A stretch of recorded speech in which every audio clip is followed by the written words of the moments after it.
Kings, queens, and in-betweens. Y'all listen to me. Why is the Bible so popular, both good and bad? Why have people tried to burn it out of existence a couple of different times in history? How is it just this book, and many different religions use the words to come up with so many different types of philosophies and stuff? The Bible is a history book,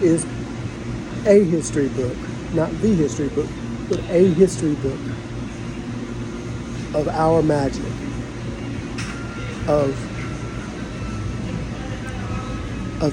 energies, and how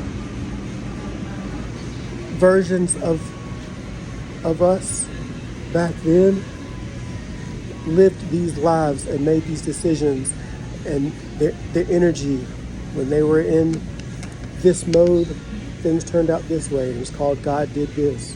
And when things went this way because of the energy they were holding on to and they did something, it went this way, and it said the devil calls this. And everything is energy, and the Bible is a collection of who used what to get what.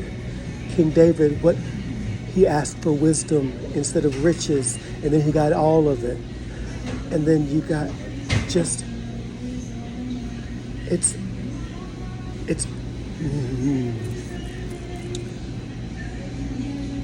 this is what's got us trapped. The book that can help us understand how to operate this, religion has found it.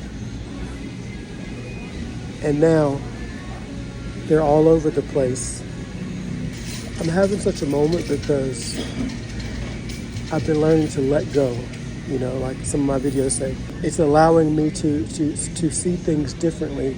So now I'm coming back into an appreciation for at least all the scripture reading and some of the ways to see scriptures, because sure, it's been manipulated through there's no doubt about it. Things have been removed, things have been added, but something that powerful, that is a collection of years and years and years of stuff, and then during a certain time in history, a group became powerful and then decided to use this history book to say, hey, you got to do this, you got to do this, you got to do this.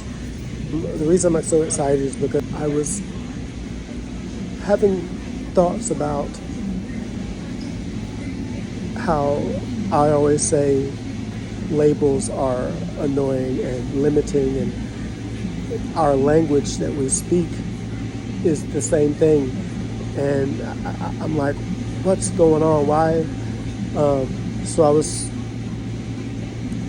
asking, hey, give me some clarity.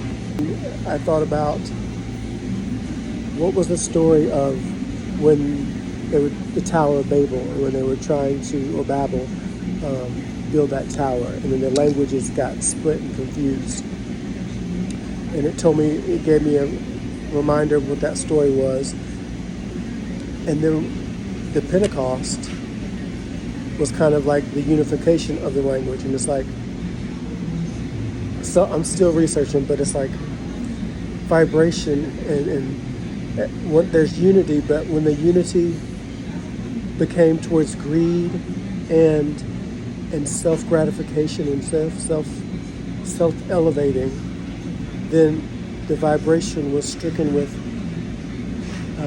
confusion, which wasn't necessarily a curse, because that allowed for the beings on earth to diversify and be different and expand and grow,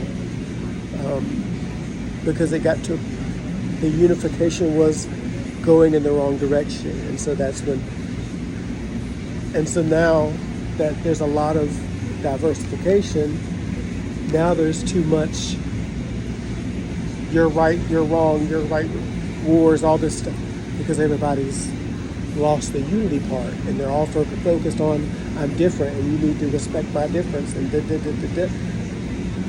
So now the Pentecost was love, use that mindset to achieve that high vibration frequency, or Christ mindset if you're Christian.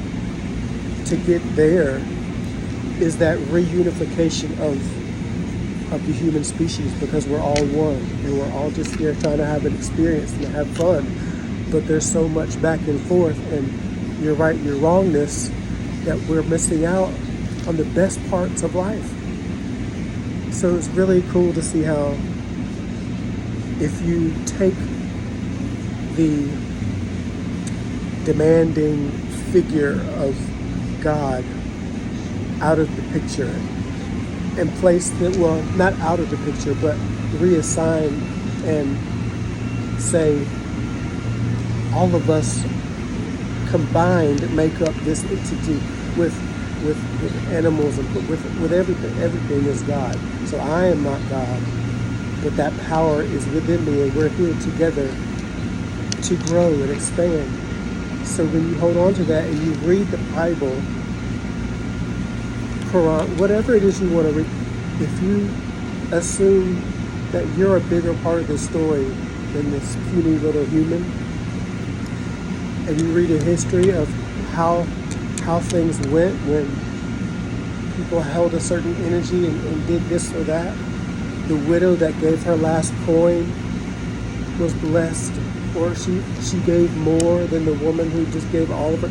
That's an energy thing of like, when you're giving, because when you're giving of your last,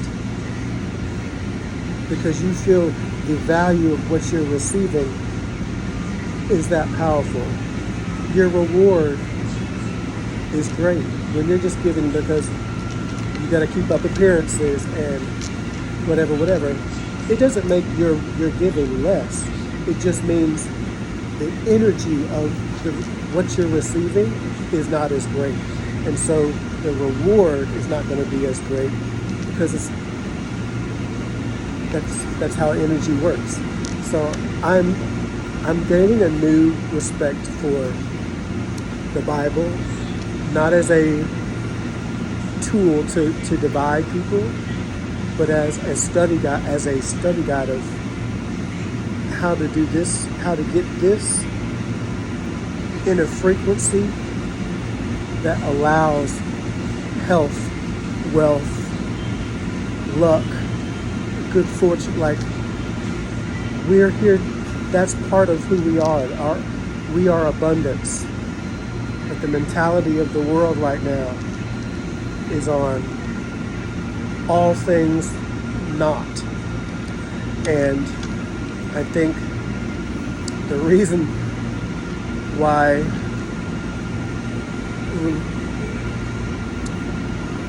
some of the attacks and stuff are happening is because the world is starting to say, hey, religion is not the way. Religion is a soul thing. Your method of connecting to source, that is your practice, your tradition, your words, your sacrifice, that's you. And it may look similar to other people that you have influence in each other's life, but you never say you have to do it my way, because they're not you and you're not them. And so people are turning on religion because they're understanding what I feel is love. Why am I hating these people because of the color of their skin? Why am I hating these people because they don't make as much money? Like, what's going on up here? Like, we have a lot. Like, it's getting there, and I believe that's what's happening. But y'all know, just do your best to love more, be more, achieve more. Where are we at? Oh, less than 15 minutes. I'm good. Drink more water, shut off, and have fun. Love y'all.